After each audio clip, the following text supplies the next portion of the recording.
नमस्कार मंडळी, कसे आहात सगळे? मजेत ना? चला तर मग मजेतच राहायचं आणि कायम आपला जो ॲटिट्यूड आहे तो पॉझिटिव्ह ठेवायचा. निगेटिव्ह गोष्टीपासून आपण नेहमीच दूर राहायचं. अर्थातच तुम्ही सगळे सुज्ञ श्रोते आहात आणि अशाच पॉझिटिव्ह विचारांसाठी विविध पर्यटन स्थळासाठी माझ्या चॅनलला लाईक, सबस्क्राईब आणि शेअर करा. चला तर मग आपण आज दासबोध या ग्रंथाचे काही ओवींचा अर्थ आपण आज घेणार आहोत.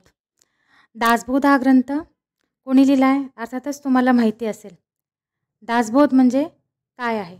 दासबोधात काय आहे?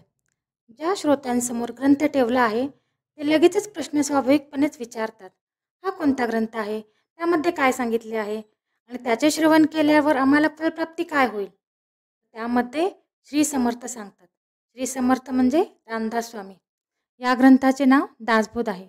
यात गुरु आणि शिष्य यांचा संवाद असून यात भक्तिमार्गाचे सुस्पष्टपणे विवेचन केलेले आहे. म्हणजेच संवादरूपाने ग्रंथ लिहिण्याची पद्धती श्री समर्थांनी स्वीकारली आहे. गीतेसारख्या सर्वसामान्य ग्रंथामध्ये अशीच पद्धत आहे. दासबोधात तिचेच अनुकरण आहे. दासबोधामध्ये ईश्वरभक्तीचे 9 मार्ग, ब्रह्मज्ञान तसेच वैराग्याचे लक्षण सांगितले आहे. बहुधा नाना प्रकारांनी अध्यात्मनिरूपण केले आहे. यातून आणखी एक अर्थ निघतो की इतरही अनुषंगिक विषय ग्रंथात आहेत, पण अध्यात्म हाच प्रमुख विषय आहे. इतर विषयात मूर्ख लक्षणे, लेखन प्रक्रिया, राजकारण, निस्पृह व्याप इत्यादी कितीतरी विषय आले आहेत. माणसाला भक्तिमार्गानेच ईश्वराची प्राप्ती निश्चितपणे होते असा या ग्रंथाचा अभिप्राय आहे. दासबोधाचा प्रधान सिद्धांत कोणता? तोच या ओवीमध्ये सांगितला आहे. कोणत्या गोष्टींचे सुस्पष्ट विवेचन ग्रंथात आहे ते यानंतरच्या 7 ओव्यांमध्ये सांगतात. ज्या भक्तीमुळे ईश्वर प्राप्ती होते तीच मुख्य आहे. तिचे निश्चित स्वरूप, शुद्ध ज्ञान कोणते, आत्मस्थिती म्हणजे काय यांचेही संदेह निवळून टाकणारे विवेचन ग्रंथात सांगितले आहे. अध्यात्मामध्ये आत्मानुभव देणाऱ्या ज्ञानालाच शुद्ध ज्ञान किंवा ज्ञान ही संज्ञा आहे. एक ज्ञानाचे लक्षण, ज्ञान म्हणजे आत्मज्ञान. पाहावे आपणासी आपण, या नाव ज्ञान. शुद्ध उपदेश, सायुज्य मुक्ती, मोक्ष प्राप्तीचे लक्षण यांचे निश्चित स्वरूपात निरूपण यात आहे. मुक्तीचे 4 प्रकार आहेत: स्वलोकता, समीपता, स्वरूपता आणि सायुज्यता. त्यातील पहिल्या 3 मुक्ती अशाश्वत असून फक्त सायुज्य मुक्ती शाश्वत असल्याचे ओवी क्रमांक 4, 10, 27 मध्ये सांगितले आहे. अधिक माहितीसाठी 4, 10 जरूर पाहावा. 4 ते 10 ओवी क्रमांक जरूर पाहावा. शुद्ध आत्मस्वरूप कसे असते? विधेय अवस्था कशी असते? अलिप्तपणाचा नेमका अर्थ काय हे यात सांगितले आहे. मुख्य देव किंवा परब्रह्म कोणता? खरा भक्त कोणास म्हणावे? जीव आणि शिव यांचे संबंधात सुस्पष्ट किंवा निश्चयाचे ज्ञान या ग्रंथात आहे. निरुपाधी स्वरूपाचे, मुख्य ब्रह्माचे स्वरूप, अनेक प्रकारचे वैचारिक भेद आणि आपली म्हणजे मानवी जीवाची स्थिती याबद्दल संशयातीत निरूपण येथे आहे.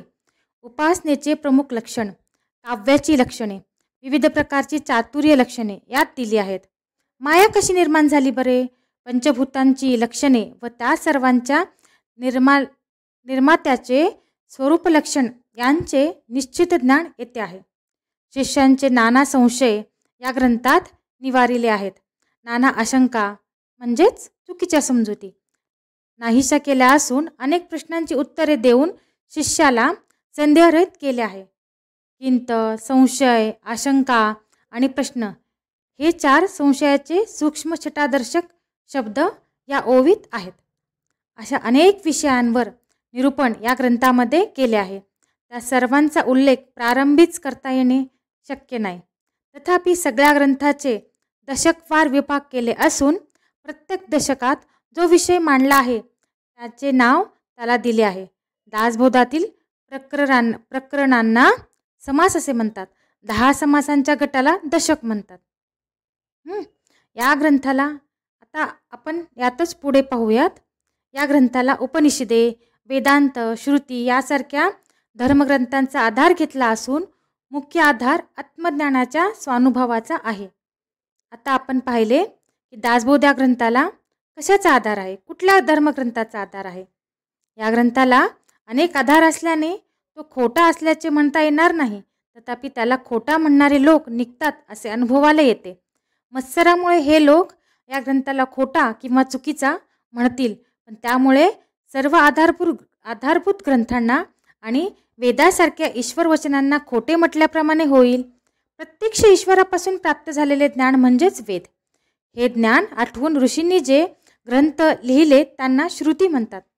18 ते 20 या ओव्यांमध्ये संदर्भासाठी घेतलेल्या आणखीही आधार ग्रंथाची यादीच श्री समर्थ देत आहे. आता पुढे आधार ग्रंथाची यादी. शिवगीता, रामगीता, गुरुगीता, गर्भगीता, उत्तर गीता, अवधूत गीता, वेद आणि वेदांत, भगवद्गीता, ब्रह्मगीता, हंसगीता, पांडवगीता, गणेशगीता, यमगीता, उपनिषदे आणि भागवत या ग्रंथाचा आधार घेतला आहे. आपण यापूर्वी हे सगळं कदाचित कुणी ऐकलेही असेल आणि कुणी ऐकलेही नसेल. त्या सर्व गीता आणि ग्रंथ याचा मी इथे तुम्हाला प्रत्यय देत आहे, उदाहरण देत आहे. हे सर्व ग्रंथ निश्चयपूर्वक भगवंताची सत्यवचने आहेत.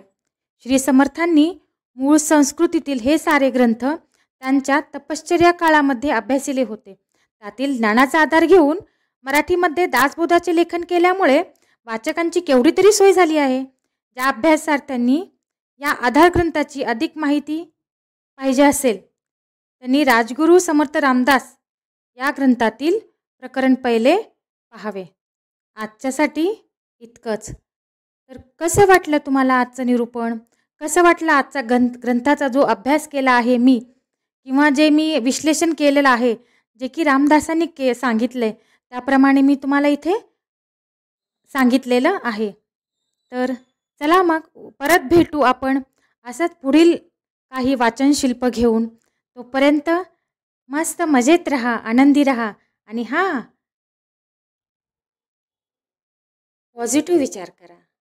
पॉझिटिव्ह विचार हा आपण कधीच सोडायचा नाही. पॉझिटिव्ह माणसाबरोबर राहा आणि पॉझिटिव्ह विचार करा. आपण जेवढं पॉझिटिव्ह वातावरणामध्ये राहू तेवढंच आपण पॉझिटिव्ह विचार करू. त्यामुळे जे आपल्या जीवनात टॉक्सिक लोक आहेत किंवा टॉक्सिक विचारसंगतीचे लोक आहेत त्यांना जर आपल्याला सुधारवता येत नसेल तर त्यांच्यापासून लांबच राहणे कधी चांगले, हो की नाही?